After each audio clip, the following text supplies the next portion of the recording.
এরা শুধু কোন একটা কাজ ভালো জানে, কিন্তু শব্দটা এতই সস্তা হয়ে গেছে আজকাল যারই সামান্য দক্ষতা আছে তাকে গুরু বলা হয়।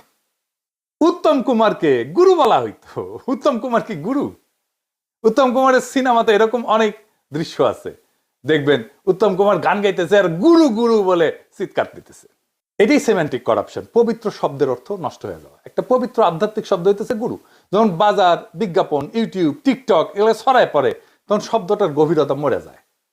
গুরু মানে একটা কাজ ভালো করে এরকম লোক, যা কিনা সম্পূর্ণ ভুল অর্থ। এতে শব্দের আসল অর্থ ক্ষয়া যায়, শব্দের মর্যাদা নষ্ট হয়ে যায়, মানুষ শব্দটা শুনলে ভুল ধারণা করে। এখন গুরু মানে আর পথ প্রদর্শক বা আধ্যাত্মিক শিক্ষক না। গুরু মানে এখন যে কেউ যার যা কিছু ভালো জানে সেই একটা গুরু। আসল অর্থ গায়েব। ঠিক একই ঘটনা মুক্তি শব্দের ক্ষেত্রে ঘটছে, তবে উল্টা ভাবে। কিভাবে?